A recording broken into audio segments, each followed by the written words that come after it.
Welcome back to the Convo Couch, everyone. I am Pasta Jardula. And Fiorella. And Jonny Sue is still spinning on those ones and twos. And today we have a very special guest in the house.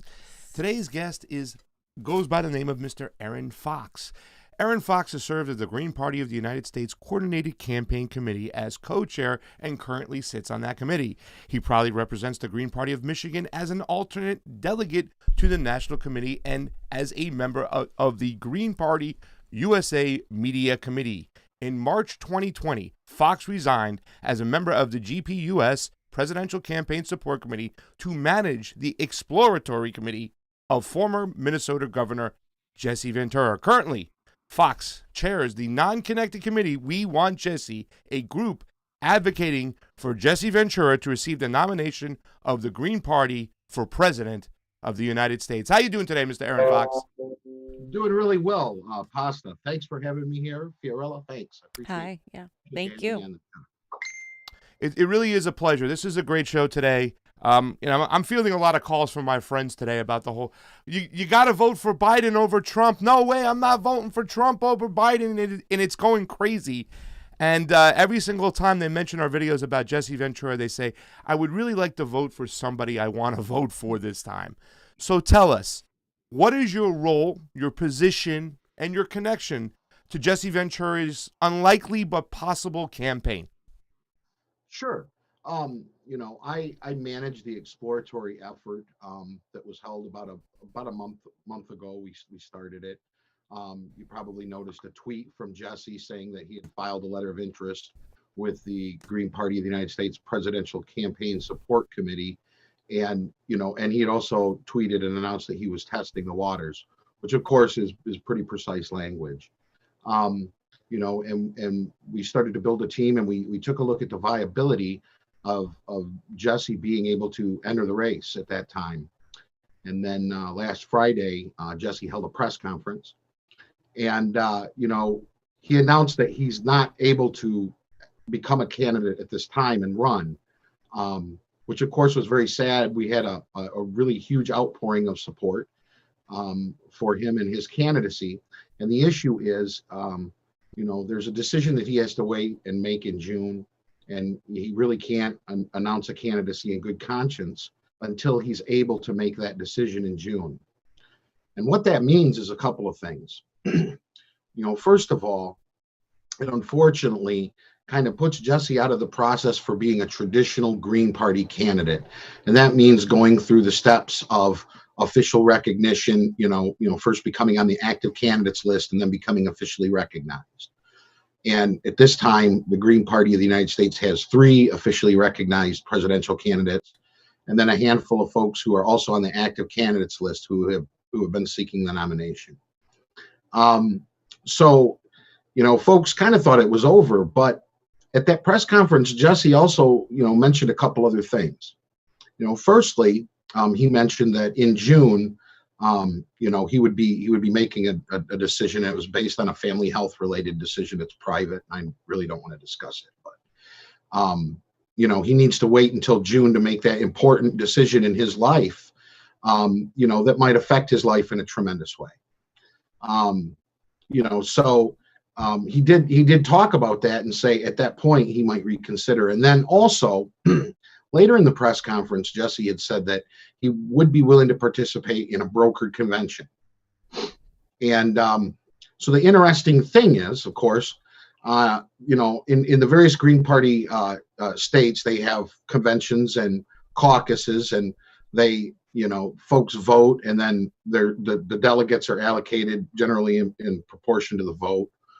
With a candidate needing to meet a minimum threshold to receive a delegate in a contest.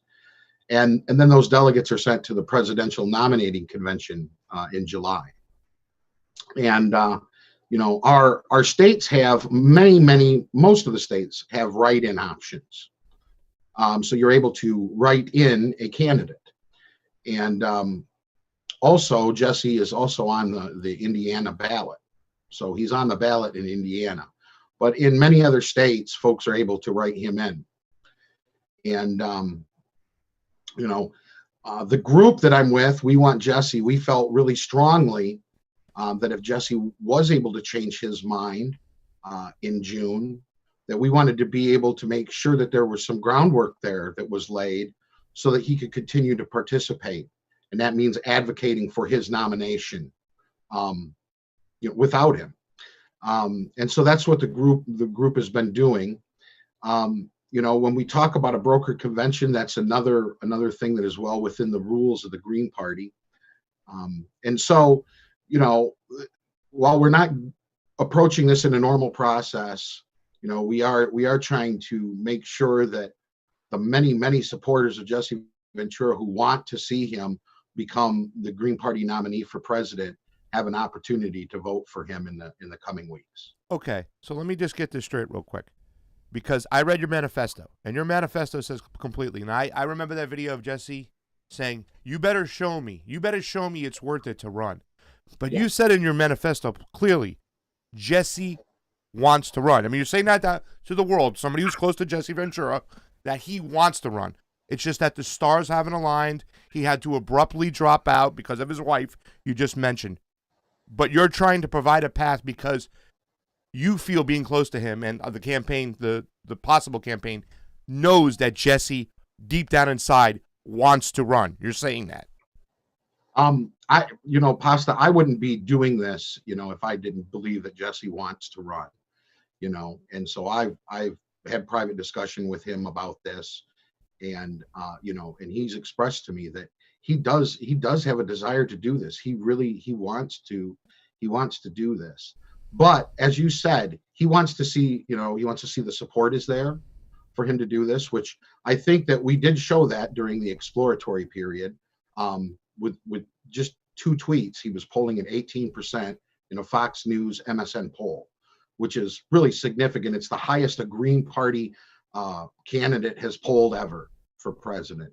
I think Ralph Nader didn't do better than 6% in a national poll. So that puts things in perspective as to the amount of support that's out there for Jesse, and that's without an official announcement.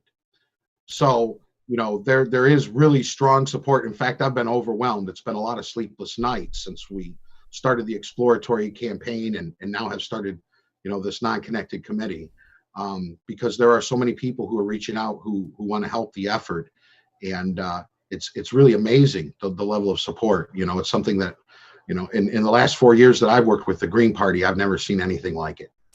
So what is exactly the can you explain the We Want Jesse movement, and how do you justify to people who question kind of advocating support for somebody that is currently saying that they're not going to run right now?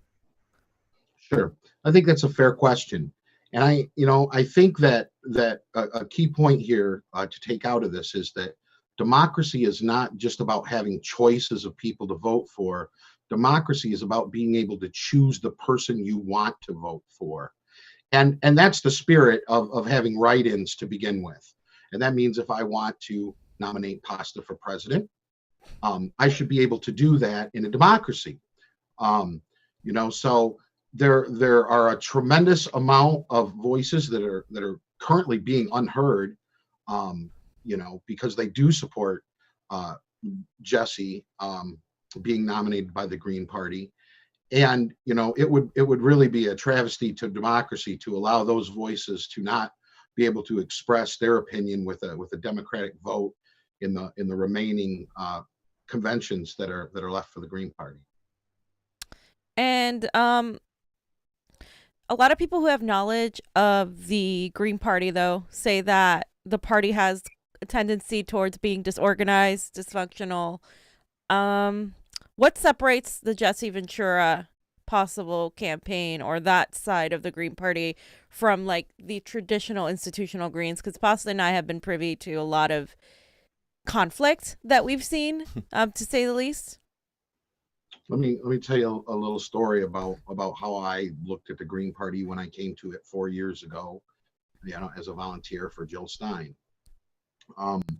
There are a lot of folks, folks call them insiders and this and that, but they're just a lot of folks who've been working real hard to keep the Green Party breathing, for the past couple of decades.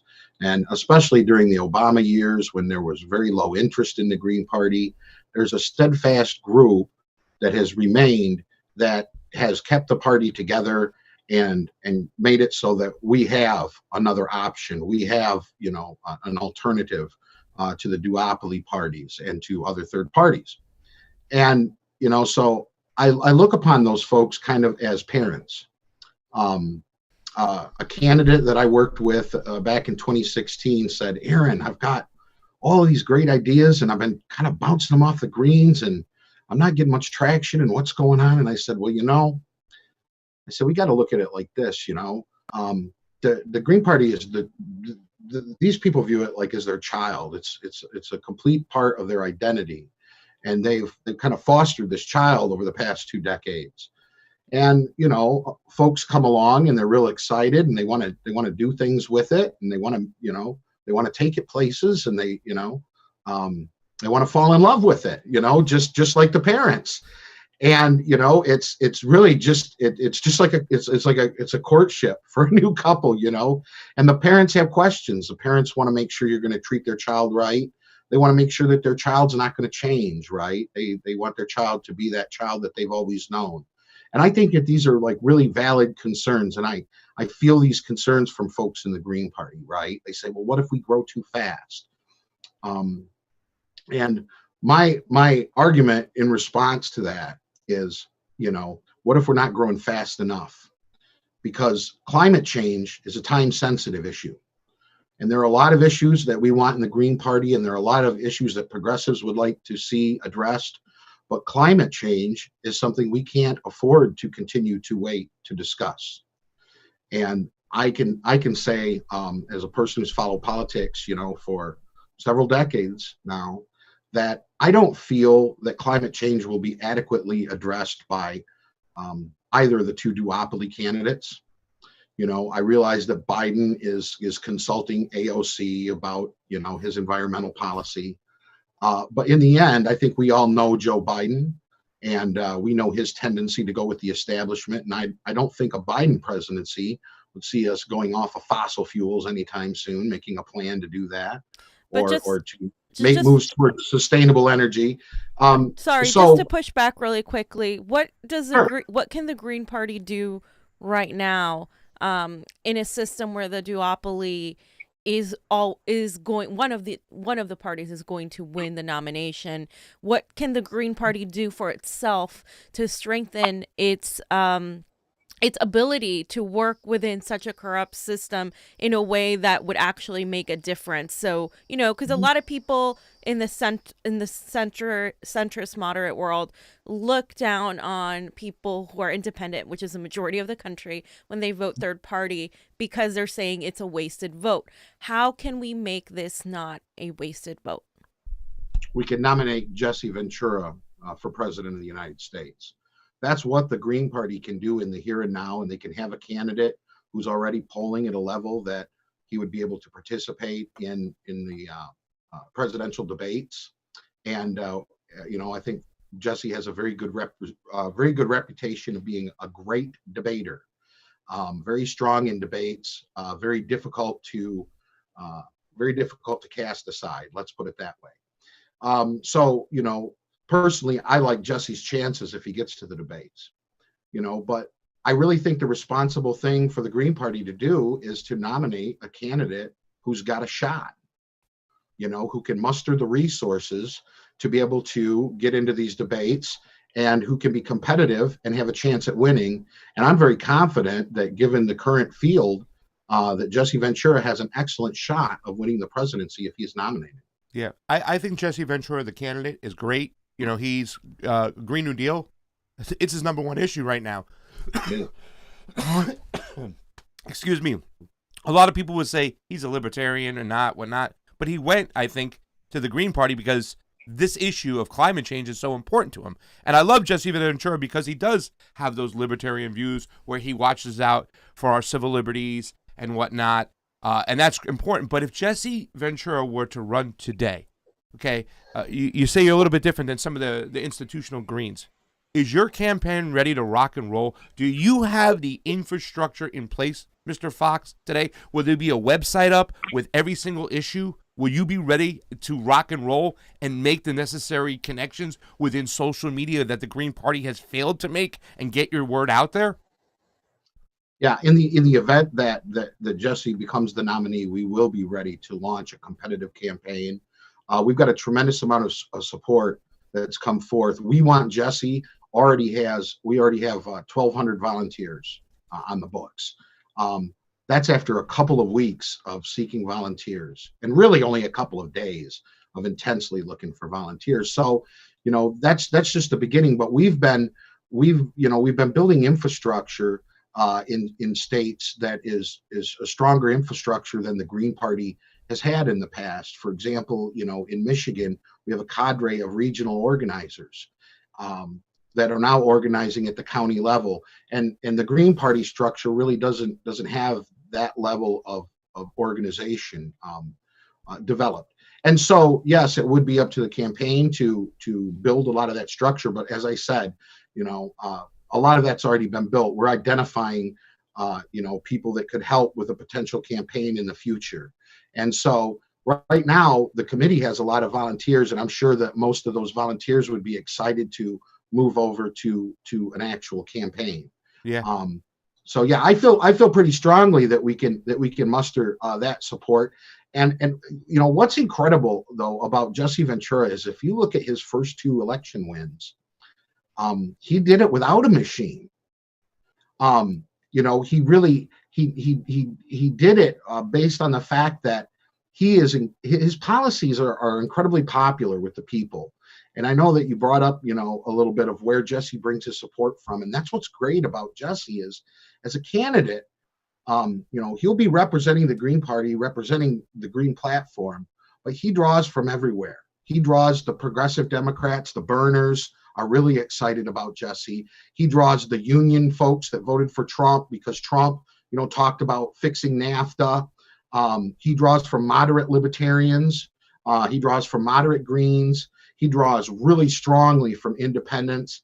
And he draws from people, we have people who are excited who come to me and said, hey, this is a candidate I can believe in, and I don't even vote. I've never voted before. But if Jesse Ventura was a name on my ballot, I would vote for him. So that's what's amazing is that he really does kind of unite the political compass. So when you talk about the type of candidate that can be a uniter, I think that Jesse Ventura is a perfect candidate for America. Right? Well, how do you expect the establishment to attack Jesse then? I mean, if the campaign's ready to rock and roll, because we understand more than anybody that you can have a decent candidate, but the campaign could sack it and not be on its game. And that's what concerns me when it comes to any Green Party candidate is like, do they have the resources and the power to run a rightful campaign? Are they going to be of sound mind and understand the attacks that are going to come at them? How is the establishment going to attack Jesse Ventura, and how is he going to attack back against it?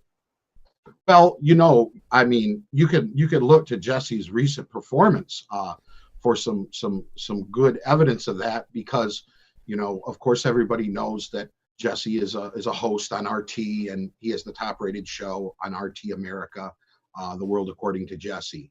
And RT has recently been really under fire by the New York Times. And Jesse Ventura has pushed back. He appeared recently on Rick Sanchez's program and pushed back really hard against the New York Times, and their claims that were, slightly Russiagate type claims, and said, and he said, to paraphrase, he goes, I've been a mayor and I've been a governor, and I've served this country and I pay taxes to this country, and how dare you say that someone is telling me what to say or et cetera. So I think that his pushback is really strong, especially when the media attacks. Of course, we know that the establishment media is likely to attack, that they would see Jesse Ventura as a change agent, and there's some people who aren't ready for change yet. But the fact is that most Americans are ready for some change, and and I think Jesse's the candidate that can provide that type of change that they're looking for. But specifically, you mentioned how he's a unifier. And how he's an outsider. But so why is Jesse the best candidate, not just as a Green Party member, but for the job in general? What does he have that has been lacking in what we've seen in the duopoly, I guess. Yeah, I think Jesse Ventura is a candidate who has an immense amount of integrity, right? And people seem to be drawn to that, just the same that folks are drawn to Bernie Sanders. When you don't just talk the talk, but you walk the walk. I think that folks recognize that, and that's the way that Jesse governed. Is he did walk the walk. It was what you see is what you get. Now, his policies since he's been governor, have shifted to the left over the years quite a bit. And I know that when I talked with him, folks will say, "Well, Jesse's a libertarian," and my argument back to those folks is, "Well, what are you, an authoritarian?" Right. I mean, what's wrong with being a libertarian? Liberty is something that this country is founded on. And I think that we all like the idea of freedom and, having a country where the government just doesn't tell us what to do, that we get to make our own decisions and participate in our own decisions, especially through democratic process. And, so I think that Jesse is a candidate that, you can really believe in what he says. He does have deeply held convictions. They're very strong. He's always believed in a high degree of personal freedom. He's always believed that government should have a minimal interference in our lives. And I think if you look to the 10 key values of the Green Party, that decentralization is a key value. Mm-hmm. The Green Party is not supposed to be for a strong federal government that goes in and takes all kinds of action. Really what our documents say is that we seek a federal government that comes in and coordinates, when necessary. Decentralization being a key value in the Green Party, I think that we can show a parallel to that idea of liberty and freedom that Jesse loves so much. In addition to having integrity, I think people see the value in Jesse Ventura. Folks know that it's what you see is what you get. They know that he's a straight talker. He's not known for being dishonest or untruthful. He's known for being very honest and and saying what he feels. And I think that people really respect that in this day and age where we have a lot of canned political commentary that's just designed to pander to certain groups. But I hate to pick on the Democrats, but they've been running a lot of major cities for a long time, and I just don't see the problems with poverty being solved, right? Yeah. The Democrats presided over the Flint water crisis in the city, and they might have had problems with the state, but it's still up to them to lead the city. And so, I think that folks want a candidate who's not just going to pay lip service to the issues that they care about, but who's actually going to go in and take action and do something about that. And we all know that Jesse Ventura is definitely a man of action. Yeah, I mean, I would describe him as a libertarian socialist because that's kind of like what, like he cares about social issues as well as personal freedoms. And I think that's where actually a lot of people on the left fall. They just don't realize it. The libertarian has a really negative connotation to a lot of people. You mentioned the Democratic Party and how you haven't seen them deal with poverty in the right way. How do you see the Democratic Party? Do you see them as lasting very long at this point, or do you see them as pretty much succumbing to the natural order of things? And what is your opinion on our politics right now, on this whole entire election primary season? Sure. Well, it's a wild primary season for sure, and there's been a lot of surprises, and it's a primary season that's made difficult because of the coronavirus crisis. So folks can't campaign in what we would consider to be a usual way. Canvassing, which is the most effective form of political campaigning, is we can't do it. We can't hold rallies, which is of course has been a big thing for Jesse, and other candidates like Bernie have done really well with holding the big rallies. So it's really changed things for this election cycle.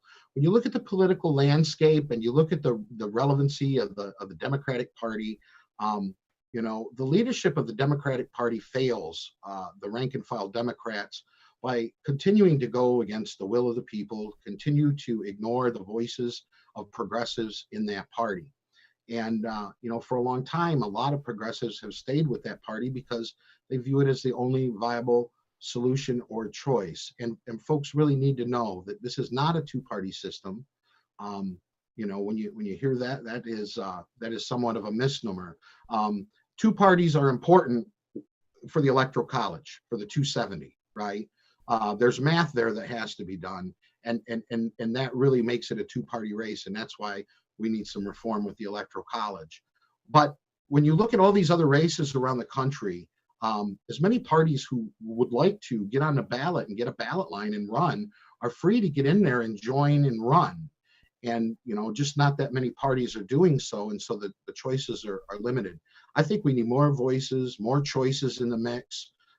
We need to hear from more people, but especially we need to hear from people who are really willing to represent everyone. And, that's really hard in the establishment parties and including in the Democratic Party. And all we've got to do is look at, this event that Hillary Clinton is hosting, this Zoom meeting that's like $100,000 or something ridiculous to get into a Zoom meeting with Hillary Clinton. And it speaks to how out of control our elections have become with being subservient to money. And so we really got to get big money out of politics. I know that's an important issue for Jesse.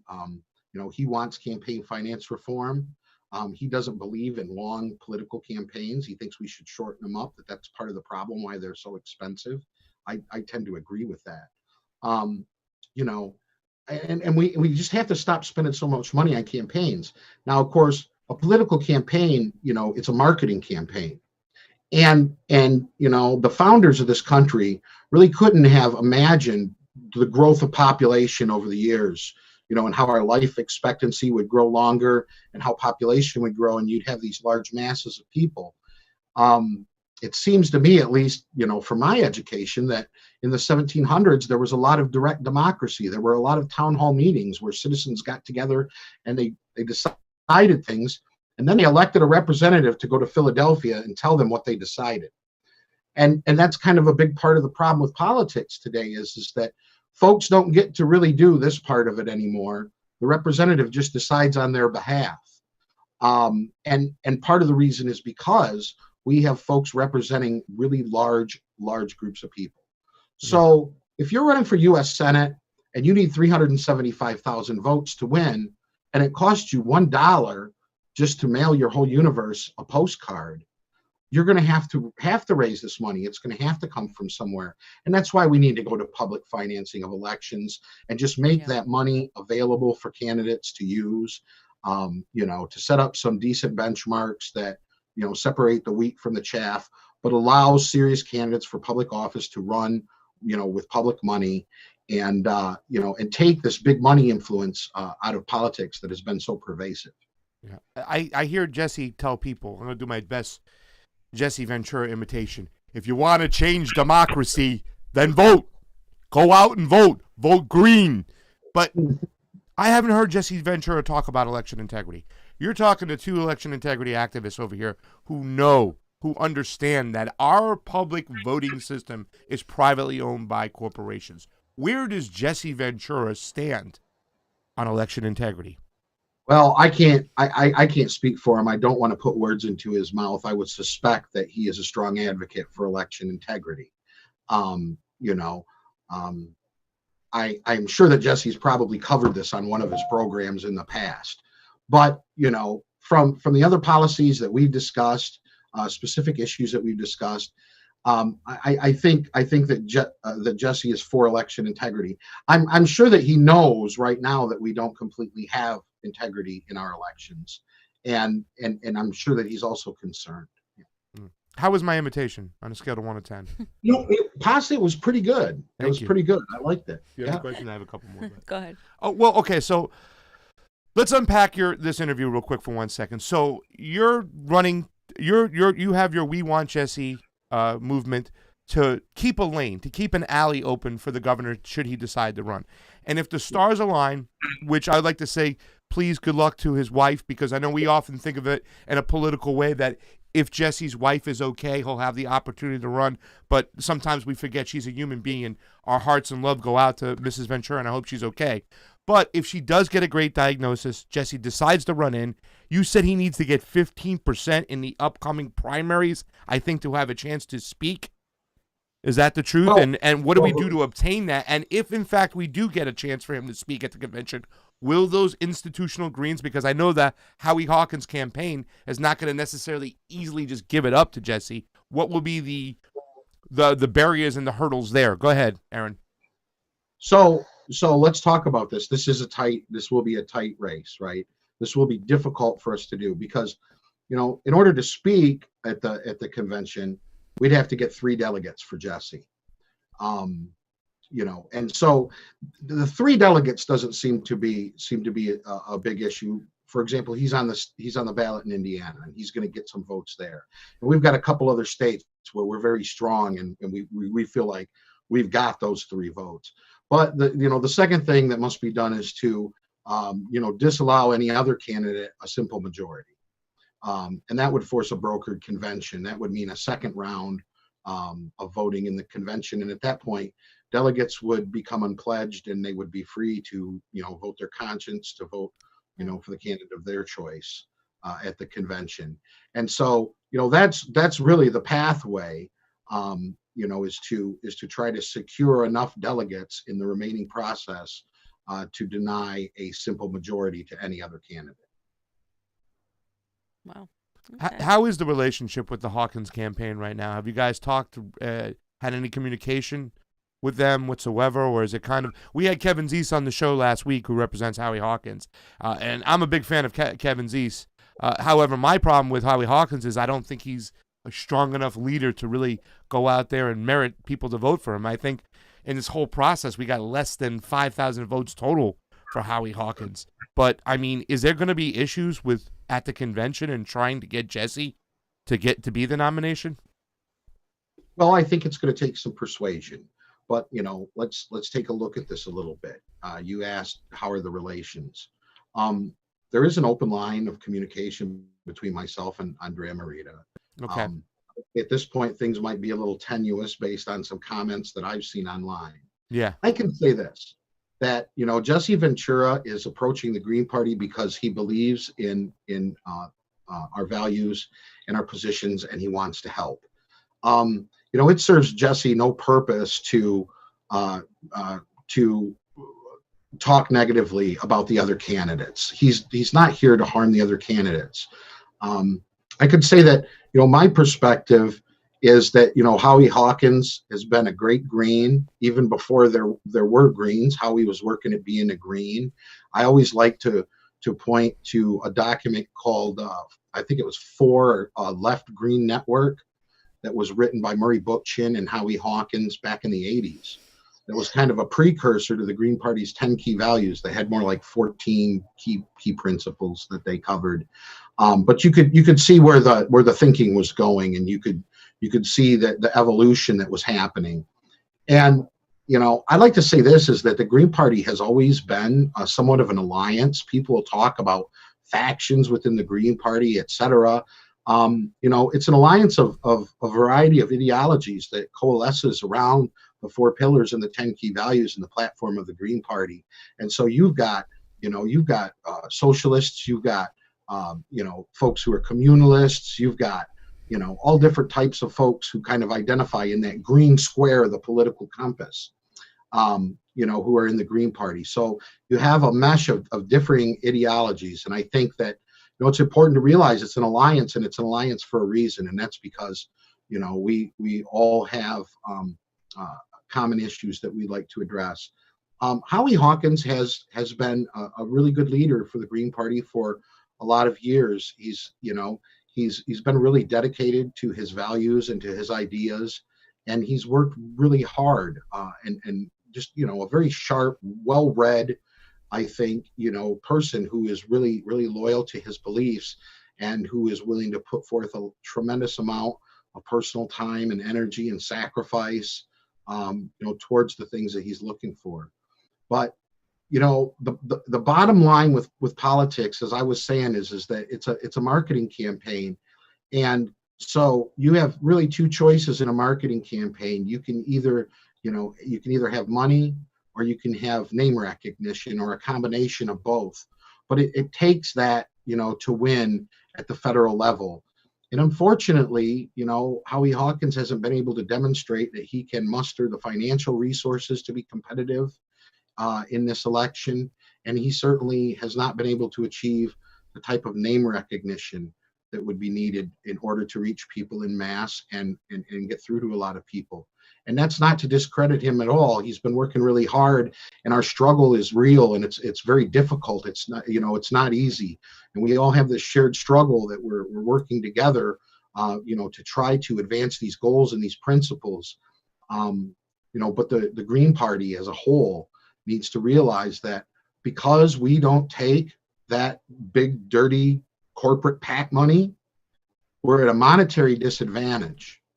And so we really need to seek out candidates with name recognition, who can help amplify our voice and help grow the party so that it becomes a household name. It becomes well known amongst the people.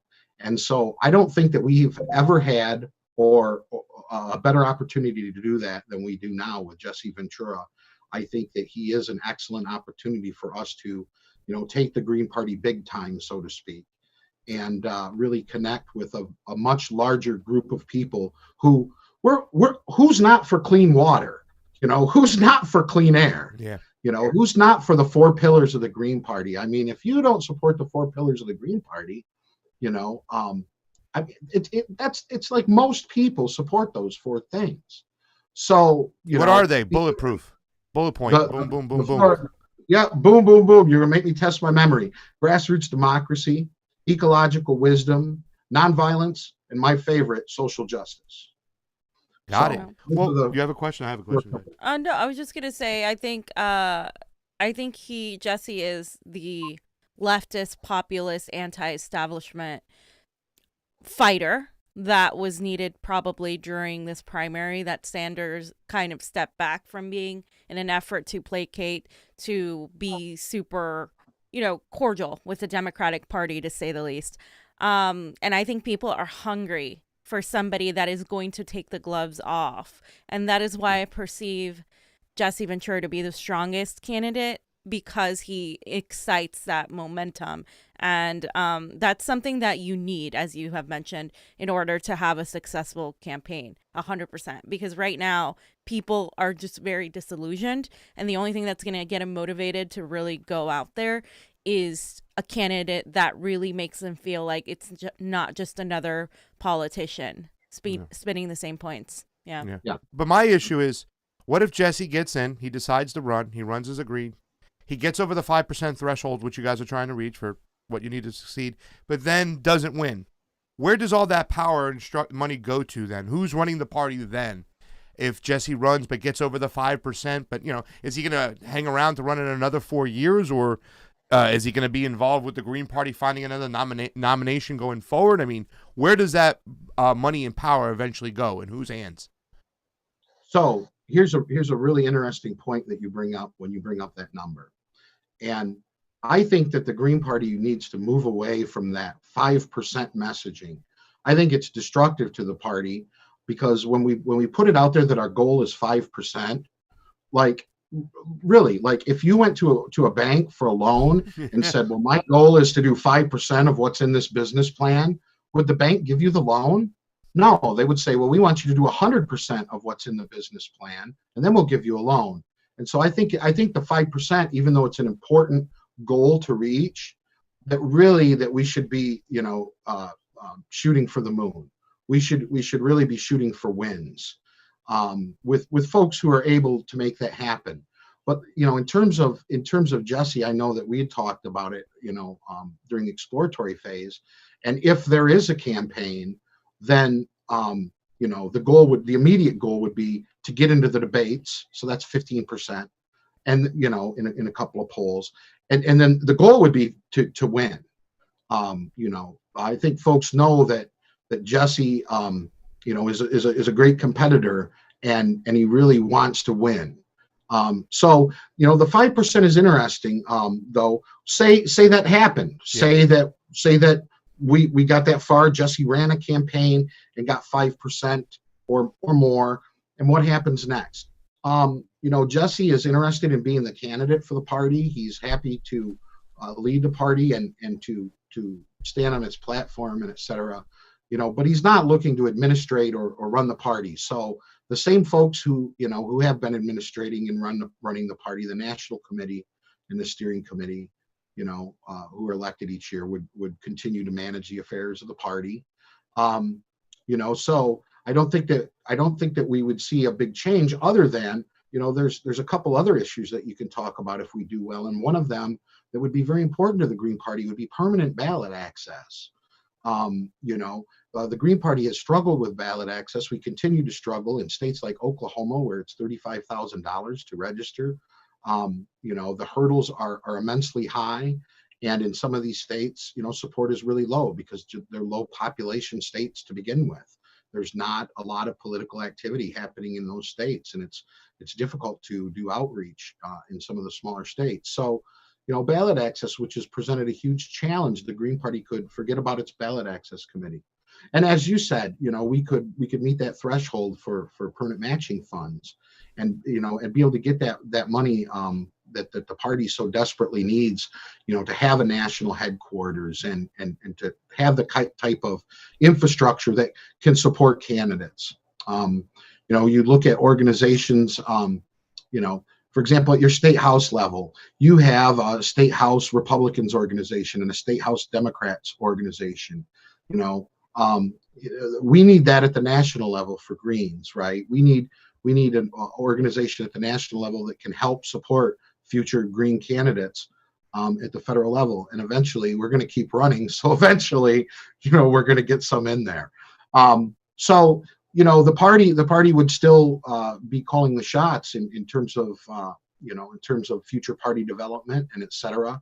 And I think that you could just expect Jesse to kind of, to be a person who's going to put his face on that and who's going to stand on the platform for us.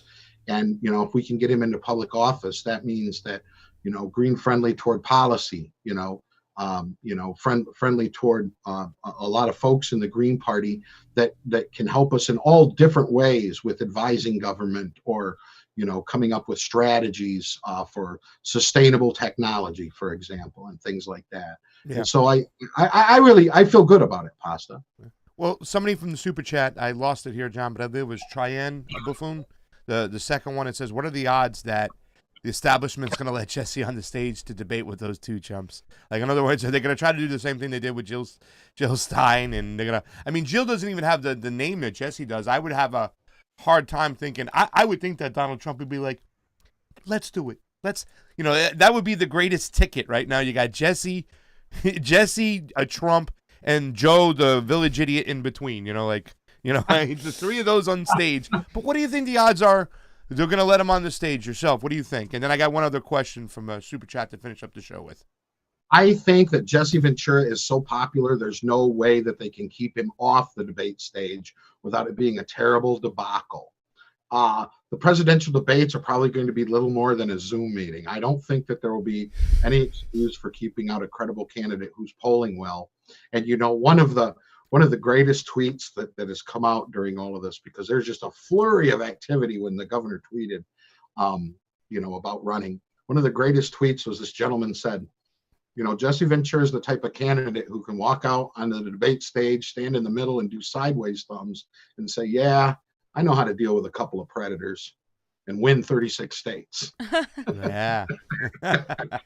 So, but really, the goal would be to get him on that stage. I think that, seriously, he could debate those, the important issues, and he's going to make sure that, climate change and issues that are important to Greens are discussed in those debates and talked about. And I think that that's the key thing, because, I think we might see lip service to climate change from the Democratic Party in these debates, but I don't think we'll see anything substantive in talking about reducing the military, which is the largest polluter in the world. The United States military Of course, one big aspect of a Green New Deal as opposed to a Democrat Green New Deal is we actually want to bring all the troops home and use that money to pay for a Green New Deal. Yeah. Hopefully we could do something great like restore the Civilian Conservation Corps, and those soldiers could come home to good jobs here implementing a Green New Deal and making an infrastructure with sustainable technology. Well, I want to, before I ask the last question, I just want to say this much. We have an open line, independent media, and, I'm still concerned. I'm wondering if this thing gets going, if you guys are going to have the infrastructure in place. Have you talked to any other independent media shows? We know Jimmy Dore mentioned, Steph mentioned that you're going to be on the show today, but have you provided all the resources and have you reached out to independent media? Because I think that's where we're a little nervous because we've seen campaigns just not handle, the tidal wave that comes at them from the establishment. What other independent medias have you guys reached out to, and have you given everybody all the information they need to know? In other words, today, the people sitting at home, you said in the manifesto, they can just call people in other states. Do people need to register for Greens? Are there websites we can click on to know where we can register if we are in a state that hasn't voted yet? Give us what you got. Sure, absolutely. So, we are building that infrastructure, Pasta. I want you to feel confident that we're working to organize, and we're organizing in a way like a Green campaign has never organized before. Like I said, we've already got a whole just a huge mass of volunteers, 1,200 people. Folks, if you want to get involved with what we're doing, you can go to wewantjesse.us. That's the website, and /volunteer. And you can sign up to volunteer there to get involved. That's the place to get started. And a member of the team will contact you and find out what you're interested in, how you can help, and help direct you toward the folks in the campaign you need to be in touch with. When we talk about approaching independent media, this has actually been my first. Thank you very much for let me get this out of my system. But we're actually going to do a whole run, and so I'm hoping to do a lot of these interviews coming up in the next month ahead, and really put the pressure to have it out there in the media to let Greens know that they do have the option in most states to be able to write Jesse in if they want to support him. And we're really going to be focused on reaching out and touching as many Greens as we can on the phones, on Facebook, through the media, through online media, alternative media, and whatnot. And we're really going to make a serious effort at doing the outreach that it takes here to win delegates for Jesse in these upcoming states. Super chat from Kate, and this is going to be the last word. Thank you, Kate, for the super chat contribution. It's always appreciated on this couch. Mr. Erin Fox, what do you want us to take from this interview? Final word. What I want you to take from this interview is that if you're a person who believes the government needs to do better for the people, and that government needs to pay attention to the needs of everyone and not just a few, then I ask you to get involved with our effort. So many folks have been coming to us because this is the campaign of rebellion against the status quo, and this is the statement that is calling for the establishment to make changes. And so if you are interested in seeing those things happen, if you view yourself as a progressive, and when I say progressive, I mean nonpartisan, willing to work with anyone to advance in a positive way on the important issues, then I hope that you will join us, that you will go to www.wewantjesse.us, sign up to get involved, and help us acquire some delegates for the governor here in the month ahead. Awesome. That's awesome, Mr. Erin Fox. Ladies and gentlemen, you heard him. Just go to the website if you want Jesse. Keep pushing for him. Yeah. There is a slight avenue. You heard it here first on the CONVO couch, and we appreciate Erin coming on. You seem legit. We hear the word Green Party. We sometimes get nervous because we don't think that the proper infrastructure is in place, but you're saying it is. So I want to thank you for coming on. And I want Jesse, and I want Jesse bad. So for Pasta Jardula, Fiorella, Johnny Sue on the ones and twos, and Erin Fox working for Jesse Ventura. CONVO out. See you soon. Bye. Thanks, folks.